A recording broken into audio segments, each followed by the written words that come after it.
Nos 40 anos de retomada da democracia, o Conselho Editorial do Senado relançou a coleção História da Ditadura, do golpe militar à redemocratização. 3 livros refletem sobre os fatores internos e externos que corroeram a nossa democracia em 1964 e possibilitaram o golpe de Estado.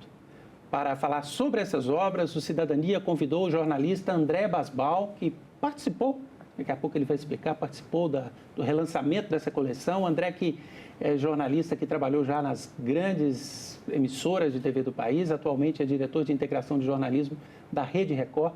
André, muito obrigado por aceitar o nosso convite. Obrigado, Ronaldo, obrigado ao Senado, obrigado ao Conselho Editorial do Senado, na figura da Esther, senador Randolph, enfim, uma honra, um orgulho imenso participar da história do Brasil, né, recontar um pouco da história do Brasil a partir dos livros e da pesquisa que foi feita. Sua participação foi como aqui, André? Antes, deixa eu mostrar os livros, né? Nós temos, então, nessa coleção, um livro do professor Vanderlei Guilherme, 64, Anatomia da Crise, no qual ele discorre sobre o contexto social, o contexto político do país naquele momento. Nós temos também um livro muito importante sobre o qual nós vamos falar, 1964, que é o golpe visto e comentado pela Casa Branca, do jornalista Marcos Sá Correia. Daqui a pouco vamos falar sobre isso. E esse livro aqui, 1964, Imagens do Golpe, que é organizado pela professora Heloísa Starling e outros. Como é que foi sua participação nessas obras, André? Eu fiz o prefácio do Marcos Sá Correia, e no livro das imagens tem um texto em conjunto com a professora Daniela Birman, que é da Unicamp, de literatura brasileira, né? Ela tem uma pesquisa grande sobre a história da literatura brasileira, literatura do cárcere, então, Estado Novo, a ditadura do Estado Novo e a ditadura de 64, ela tem bastante informação e pesquisa sobre esses 2 períodos da história do Brasil. Agora, eu queria destacar aqui a professora Heloísa Starling, que lidera com o Projeto República da UFMG. Da UFMG, exatamente. É uma grande historiadora brasileira. E eu acho que ela faz aí, a partir de uma pesquisa que ela está fazendo sobre um outro livro dela, que está para ser finalizado esse ano, que é o Máquina do Golpe, sobre o golpe de 64, em que ela analisa as fases do golpe, que um golpe não acontece do dia para a noite, né? Ela faz uma homenagem ao Marcos Sá Correia, que é um jornalista, né, gigante, que deu um furo imenso ainda em 1976, durante o regime militar. Ele consegue os arquivos da biblioteca Lyndon Johnson, que são, né, abertos para o público. Ele vai lá na biblioteca, no estado do Texas, e obtém lá as informações sobre a Operação Bradersan, que é a operação que estava sendo desenvolvida pelos Estados Unidos para apoiar aqui o golpe que foi dado em 31 de março de 64. Então, havia um medo muito grande do Ocidente sobre a questão do comunismo, né? De que o Brasil pudesse ser tragado pelo comunismo, e os americanos fazendo a sua política externa de intervenção em outros países, e assim foi feito no Brasil. E o Brasil acaba sendo a experiência para os outros países da América do Sul, né? Depois o Brasil vai levar alguma tecnologia e informação para o Chile, para o golpe lá, né? Tem o Uruguai, tem a Argentina depois, que também entram em regimes de exceção.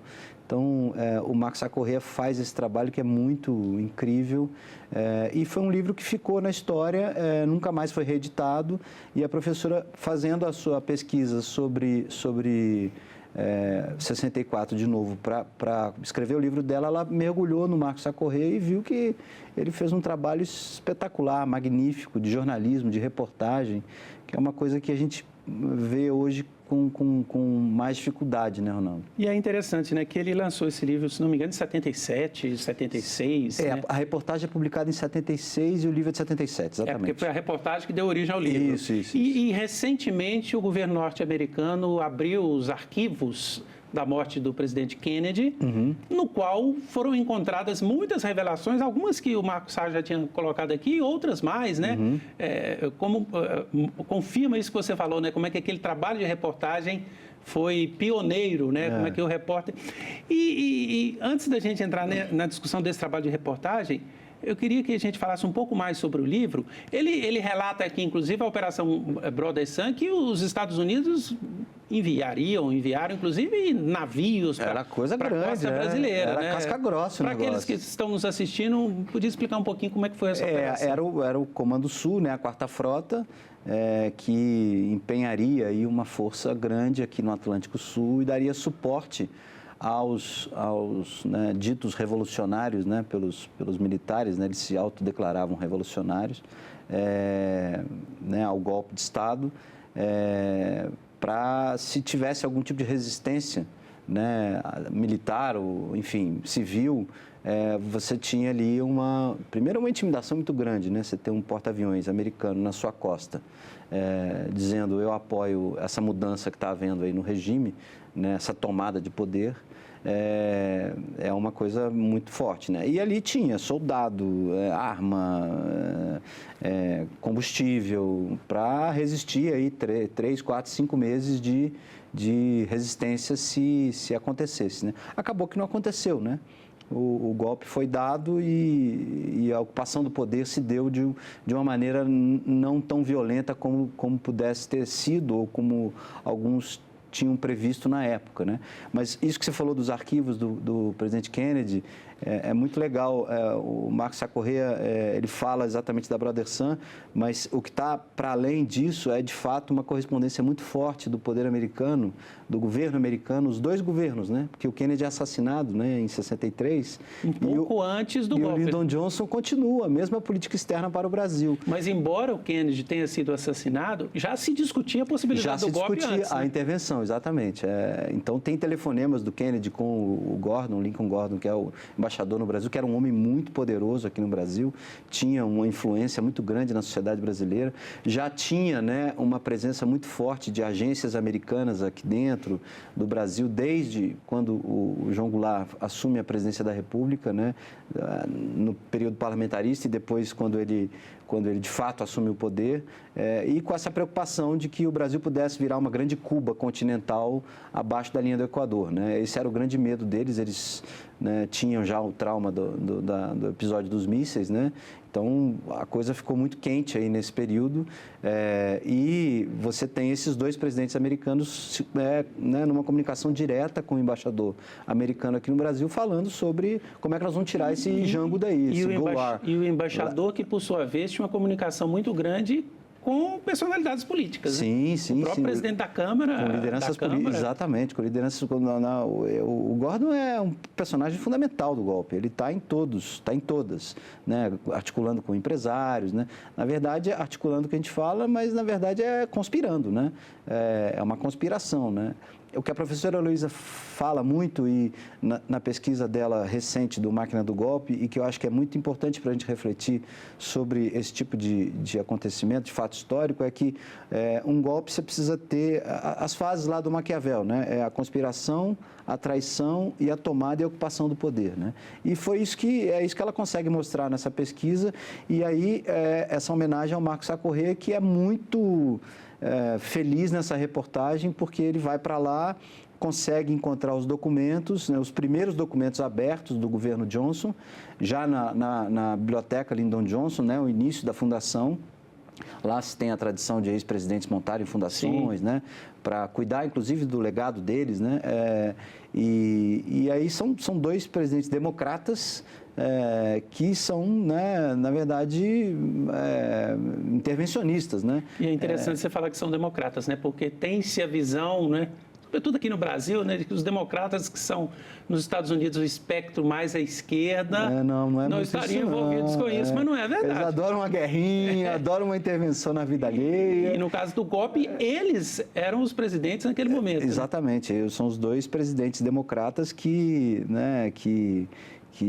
acabam sendo decisivos aí na história da intervenção externa no caso brasileiro. E o Marco Sá Correia mostra isso muito bem, né? Com uma maestria muito grande. E tem uma história incrível que ele vive, e com uma outra grande jornalista, que é a Dorit Harassin, que os dois estavam lá como correspondentes lá fora, ela como correspondente, ele vai para lá para fazer a matéria, ele acha os documentos, né, manda um telex para a redação do jornal, aqui tem ouro puro, essa é a frase, aqui tem ouro puro. É maravilhosa a frase, né? E aí ele faz as cópias dos documentos para trazer para o Brasil, mas a gente estava aqui durante o regime ainda, né? Sim. Ele podia ser preso ou ter os documentos apreendidos e tal. Ele deixa uma cópia com a Dorit lá nos Estados Unidos e a Dorit guarda esse backup, né? essa redundância aí dos documentos, porque afinal de contas era um grande achado. E é isso que eu acho que é legal, Ronaldo, a gente falar da reportagem, né? Da função do jornalismo, né? O jornalismo como uma ferramenta decisiva, mesmo aqui no Brasil, auge da censura, né? As redações todas com censores dentro das redações, a gente conseguir ter um repórter que tem essa perspicácia, essa visão, com 30 anos de idade, vai lá e descobre um ouro puro desse, né? Então... E eu acho que essa iniciativa é muito interessante de abordar, né, André? Porque, num certo sentido, parece óbvio, né? Que eu vou lá pesquisar isso, mas ninguém tinha feito, né? Não existe uma boa reportagem, não existe uma boa avaliação dos fatos históricos que, se você não for na fonte e garimpar aquela informação, que foi o que o Marco Sá fez. Exatamente. Né? Primeiro a ideia, né? A ousadia, né? É possível fazer isso. Eu fico imaginando naquela época, você acha que você vai entrar nos Estados Unidos, pleno regime militar, você vai... E o cara vai. Quando vê, o troço vai andando, vai dando certo, né? E isso que você falou, né? A insistência, né? A tenacidade dele de ir atrás dos documentos, de ir atrás da informação e conseguir, né, trazer para o Brasil a informação e revelar, 13 anos depois do golpe, que, de fato, houve uma participação americana efetiva nessa história, né? Inclusive, né, ele trata isso aqui, os arquivos agora mostraram, com participação de agentes americanos, não só agentes políticos, como agentes de espionagem mesmo, dentro do território brasileiro. Sim. Não era algo que era gestado apenas lá nos Estados Unidos. Não, eles estavam aqui com as agências, né? O IPES, né? O IBAD, todos eles eram agências de propaganda americana, de pesquisa, né? De incentivo da Aliança Brasil-Estados Unidos, né? Então, havia já um desdobramento da política externa americana para dentro do Brasil, que fica mais acentuada e mais aguda nesse período em que eles tinham um temor imenso de que o país pudesse virar um país comunista e, portanto, eles tinham que evitar isso, né? A gente tem que tentar calçar o sapato como diz a professora, né? Sapato do morto, né? A gente tem que tentar voltar um pouco na história para entender aquele período também, aquele contexto. Né? É isso que eu queria falar a partir do que você disse aí, né? O livro do Marco Sá e todos esses arquivos que são revelados hoje mostram que, de fato, havia uma preocupação muito grande com algo que, quando a gente revisita a história, a gente percebe que não era verdade, né? Que o Brasil estava à beira do comunismo.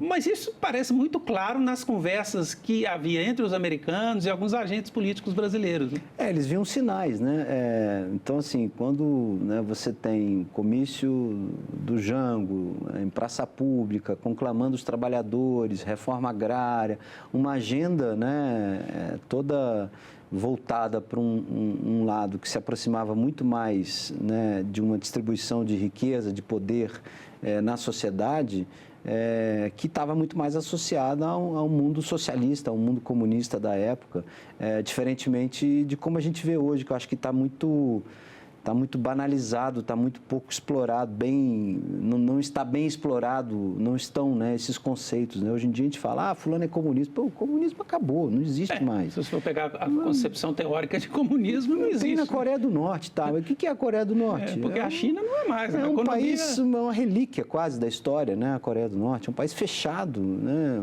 Absolutamente... Ninguém sabe o que tem lá dentro direito, né? A gente sabe que tem um cara lá meio maluco, né? Regime que governa... autoritário ao extremo, né? Mas não quer dizer que é comunismo. A China, um capitalismo de Estado, é isso que você falou, né? O Vietnã, o Brasil acaba de fazer uma visita lá, também, né? Um capitalismo de Estado, né? Um país aberto, né? Produz aí chips, microchips para o mundo inteiro. Sem esses caras não se faz nada, né, na indústria moderna de hoje. Então, assim, tem um pouco, acho que o resgate desses símbolos, né, desses conceitos, que eu acho que é legal a gente fazer essa reflexão. Importante fazer essa reflexão. O André, nem eu nem você vivemos a nossa vida adulta lá quando o Marco Sá fez essa reportagem, em 76. Você se debruçou sobre o livro e não sei se tem essa informação. Qual foi o impacto dessa reportagem naquela época? Acho que foi para o Jornal do Brasil, né? Sim. Saberia dizer qual foi o impacto, se isso mexeu foi com alguma grande, coisa? mas assim, eu não sei eu acho que assim, com o fato dela ter sido publicada na época, acho que já é um exemplo de que, já é um sinal de que não era uma coisa que estava para ser revelada a qualquer momento, né? Era uma coisa que já guardava uma distância, às vésperas já da anistia, da distensão que o presidente Geisel já tinha sido iniciada, exatamente. Porque um outro jornalista que fez um trabalho muito interessante, que é o Hélio Gaspari, né, sobre aquele período, mostra claramente que ali no governo do presidente Geisel a gente já começava a ver uma distensão. E dentro das próprias Forças Armadas havia um grupo resistindo, Sim. o presidente Geisel... E o Geisel enfrenta um golpe, enfrenta, do Silvio Frota, né? Que tem que trocar todo o comando militar e vai adiante no processo dele, né? Acho que ele foi um dos presidentes militares, certamente o mais importante aí nesse processo de abertura e de extensão mesmo, né? Acho que a historiografia não mudou muito. Recentemente houve, né, uma pequena mudança, ou uma mudança importante, que era a relação dele com os porões, com a tortura e tal, né? Que o próprio Gaspari depois faz um acréscimo na historiografia dele, que eu acho que é a mais importante sobre o período, né? A mais definitiva, né, eu diria, e acaba, né, ali incluindo o Geisel como um presidente que sabia, de fato, tudo que acontecia, né, na parte de baixo, assim, da repressão, né? Mas na parte da política alta, o Geisel foi o cara que fez, né, foi o presidente que fez essa condução do país, né? E ali, nesse período, isso já estava, de fato, mais claro, né? Então, a reportagem foi publicada, o livro foi publicado no ano seguinte, mas engraçado que depois ele nunca mais foi publicado, né? E eu acho que a professora é muito feliz em fazer essa homenagem a ele, que está aí, está vivo, o filho dele vai estar hoje no Senado, estará no Senado para ser homenageado, né? O pai ser homenageado num seminário. Então, eu acho que... É interessante, né? O Senado está relançando essa coleção no bojo de uma série de eventos para lembrar os 40 anos da redemocratização, né? Porque nós voltamos à democratização com a posse do presidente Sarney. Isso. 1985. Teve uma sessão belíssima de homenagem a ele, né? E o lançamento dessa coleção, ele coincide com um outro fato que o país viveu recentemente, que foi o lançamento do filme Ainda Estou Aqui, né, que relembra, numa história particular de uma família, aquele momento. Filme que foi premiado com o Oscar. Você acha que algumas pessoas têm a seguinte visão: vamos esquecer isso? Passado se enterra, acabou, né? Fizemos aí a anistia ampla, o país já segue os rumos democráticos. É importante, na sua opinião, lembrar disso? Seja relançando esses livros, seja falando, seja realizando seminários, discutindo o tema do golpe de 64? Eu acho, não. Eu acho que é fundamental, né? Memória, um país, uma nação, um povo só consegue se identificar, só consegue dizer quem ele é para si mesmo na medida em que isso tem memória, né? E na medida em que essa memória é coletiva, né? Então, o filme Ainda Estou Aqui, essa iniciativa do Senado, tudo isso é muito importante para que as pessoas saibam o que aconteceu, né? As pessoas precisam saber no Ainda Estou Aqui o que era uma ditadura. Como é que uma família, né, de classe alta do Rio de Janeiro, um ex-deputado e tal, família linda, feliz, de repente o cara some, né? E some daquele jeito. Que teve na vida da família. E o corpo nunca mais foi encontrado. Nunca. Tanto é que a história é a luta da Eunice Paiva pelo reconhecimento da morte, né? Isso é fundamental. Pior do que morrer é ser esquecido, velho. Sim. Então, uma ditadura, uma violência de Estado é capaz de produzir essas coisas, né? Infelizmente, o Brasil viveu isso, né, esse período, né? E acho que resgatar esses momentos e fazer essa comemoração, por exemplo, da volta da democracia com a posse do presidente Sarney é decisiva, é fundamental. O presidente Sarney está aí, 95 anos, lúcido, sabe? Fez um discurso brilhante numa sessão solene no Senado, ficou lá 25 minutos em pé falando, um discurso, sabe, incrível. E assim, deu entrevista para todo mundo, falou-se... Vai ter uma forma de reconhecer esse personagem, né? Porque o presidente Sarney sempre foi vítima de muitas críticas. Injustiçado. Injustiçado. A história vai mudando, num né? certo sentido, houve um resgate, né? Porque ele teve um papel fundamental ali na transição, sobretudo com a morte do presidente Tancredo. Exato. Como é que segura o país num problemão desse, né? Havia toda uma expectativa em torno do presidente Tancredo Neves e, de repente, o cara não toma posse. E, de repente, o cara morre. E o Sarney é quem vai governar o país, né? E conseguiu governar o país e entregar o país na sua primeira eleição direta depois de muitos anos. Então, assim, porque a inflação... Cara, são as conjunturas, as circunstâncias da época. Ele tentou várias vezes, né? Não foi um governo fácil, né? Não foi nada trivial, né? Você reconduzir o país a uma normalidade democrática, né? E foi uma liderança que acho que hoje, do alto de seus 95 anos, né, e com a carreira política tão extensa e tendo sido presidente do Senado tantas vezes, tendo sido o segundo senador mais longevo da história do Senado, e tendo sido presidente da República, eu acho que o Sarney hoje estão dando a ele em vida o tamanho que ele tem. Isso é muito legal. E eu acho que a história é capaz de fazer isso, né? E aí é, mais uma vez, aquele tema que a gente estava abordando há pouco tempo, né? A memória, né? A ideia de não esquecer o que aconteceu, isso tudo é muito... Não podemos passar uma borracha nas coisas e seguir em frente, né? Eu acho que... André, você que é um jornalista numa posição de destaque, alguém que trabalhou nas grandes redes todas... Não sou isso, por favor. Sou um operário da notícia, assim como você. Assim como eu. Todos nós. Como é que você avalia o papel do jornalismo nesse processo de rememorar e de trabalhar para fortalecer a democracia? E esse papel tem sido bem exercido pelo jornalismo no país? Olha, eu acho, cara, que a gente está num momento muito difícil da profissão, né? A função do jornalista e o seu papel, a sua função social, inclusive, né? O que significa o jornalismo para a sociedade, eu acho que para as sociedades hoje contemporâneas, no mundo todo, é um momento desafiador, né? A gente tem sido atacado, né? A gente tem sido descredibilizado, né? Então... quando o trabalho do jornalista, né, não só o jornalismo, né, acho que o campo do conhecimento científico, né, o estatuto do conhecimento tem sido, né, tem um rebaixamento de institucionalidade no mundo hoje, no tempo de hoje, e o jornalismo entra aí, né, de que essa é a sua narrativa, isso não é verdade, essa é a sua versão. Cada um tem a sua verdade agora. Assim, tudo bem, existem versões de um fato, a gente aprende isso na escola, né? O mundo é plural, mas assim, não dá para você confundir um livro com um pneu, né? Não dá para você confundir... O mundo é plural, mas fatos são fatos. Exato. A realidade factual, ela é imperativa. Não tem como a gente negar a realidade factual. Então, o caso do livro do Marcos, né? São os documentos do governo americano, né? Então, a sociedade americana, os governos americanos daquele tempo produziram essa política externa, né?